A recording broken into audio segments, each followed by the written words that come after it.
In today's lesson, we're going to have a look at how we can calculate the mean from a table when the data is grouped. Last lesson, we calculated the mean from a table. If we was to apply this process to the table on the left, it would look something like this. So firstly, we'd multiply the number by the frequency. We'd then add all of those values up. And then we need to divide the total 94 by the total frequency. So 94 divided by 10 gives us a mean of 9.4. As the picture suggests, that's very long, and so we might try and simplify the way that we represent the data in our table. Instead of having a giant frequency table like the one on the left, we might choose to group the data instead. That would look something like this. Our table says that all of the numbers greater than 0 but less than or equal to 4 are put in that first row, and there was 2 of them. Any number that's bigger than 4 but less than or equal to 10 goes in the second row, and there were 5. Anything more than 10 but less than or equal to 16 goes in the third row, and there was 1 number. And lastly, anything greater than 16 but less than or equal to 20 goes in the last row, and that has a frequency of 2. But how can we work out the mean from a table that's displayed in this way? As the data has now been grouped together, there is a range of values that it could have been, and there's no way of telling exactly what they were. Because of this, we simply use the midpoint to represent each value within that range. As the midpoint isn't necessarily the exact value that each number took, our mean will only be an estimate. So what we need to look at now is, how do I find the midpoint of two numbers? You can find the midpoint of any two numbers by adding them together and halving the answer. Here's 3 examples to demonstrate this for you. So, to work out the midpoint of 5 and 8, I'd do 5 add 8 and then half my answer. I know that 5 add 8 is 13, and if I divide that by 2, I get a midpoint of 6.5. That means 6.5 is halfway between 5 and 8. In my second example, I want to find the midpoint of -9 and 3. So as before, I do -9 add 3 and then half my answer. -9 plus 3 would give me -6, and if I half that, I get a midpoint of -3. So that means that -3 is halfway between -9 and 3. It works exactly the same way with decimals too, so if I wanted to find the midpoint of 0.2 and 1.4, I'd first of all add them together and then half my answer. I know that 0.2 added to 1.4 gives me 1.6, and if I half that, I get an answer of 0.8 for my midpoint.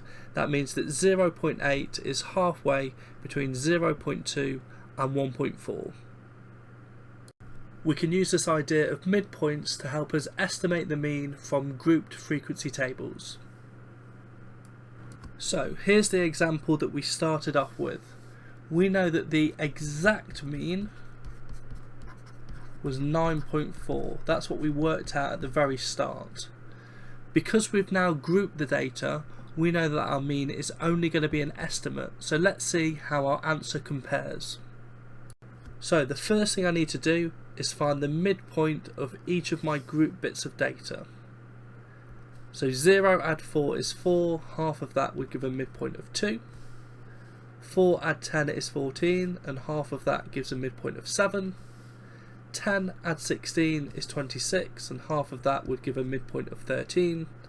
And lastly, 16 add 20 is 36, so half of that gives a midpoint of 18.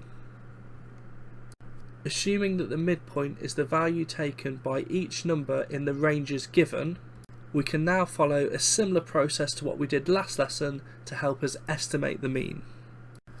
So I can say that the number 2, which is my midpoint, had a frequency of 2. 2 times 2 would be 4. The number 7, which is my midpoint, had a frequency of 5. 5 times 7 is 35. The midpoint 13 had a frequency of 1, and 1 times 13 is 13. And lastly, the number 18, which is my midpoint, had a frequency of 2, and 2 lots of 18 is 36. If I add all of these together, 4 add 35, add 13, add 36, gives me a total of 88 for all of the numbers. I need to divide this by the total frequency, which if I add all of these together, 2, 5, 1 and 2 gives me 10 in total, so I can say that my estimated mean from the group table is 88 divided by 10, and that would be 8.8. If we compare that to the original exact mean, you can see that it's a little bit less, but still very close to what we got. 8.8 compared with 9.4. We're going to have a look at one more example to demonstrate this for you. In this example, it says 20 teenagers were asked how many times they'd travelled abroad. The information is recorded in the group table below. It wants us to calculate an estimate for the mean. As the data is grouped together, if we don't already have it, we should put a midpoint column into our table. So firstly, let's work out all of the midpoints. For the first one, the midpoint of 0 and 2, if I add them together in half, gives me 1. 3 add 5 is 8, halved would be 4. 6 add 10 is 16, and half of that would give a midpoint of 8. And lastly, 11 add 15 would be 26, therefore the midpoint would be 13. As before, I now need to times the frequency by the value of the midpoint to get my totals. So 6 lots of 1 would give 6. 8 times 4 is 32. 5 times 8 would be 40. And 1 times 13 gives me 13. Adding all of these up gives us a total of 91. So we're estimating that there's been 91 trips abroad by the 20 teenagers in total. To calculate the mean, we're going to have to divide this by the total frequency. If we add all of these up, we get an answer of 20, and we know that's correct because it's actually given to us in the question that 20 teenagers were asked. So the final thing is to say the mean is 91 divided by 20, and if need be we can use our calculator to help us get an answer. This would give me an answer of 4.55.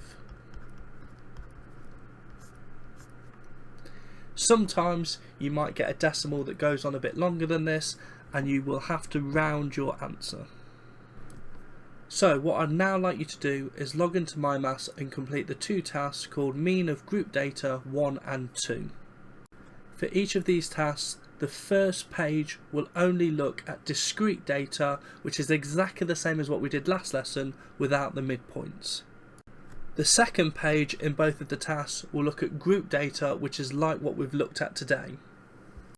You'll need to find the midpoints and use this to estimate the mean for each set of data that you've been given. Remember that the first login to get into MyMaths is always the school login, that's Uppingham and Acute, and then you need to log into your portal, the details of which are attached to Show My Homework in the Resources to Help You section if you've forgotten them. You should aim to get at least 70% on both of these tasks to really demonstrate the fact that you've understood it. You can retry them as many times as you like, and if the task does disappear from your homework list, you can find it again by using the Results tab, which is on the left hand side when you log into your portal. If you are struggling to complete some of the work from today's lesson, then please do not hesitate to get in touch via comment on Show My Homework.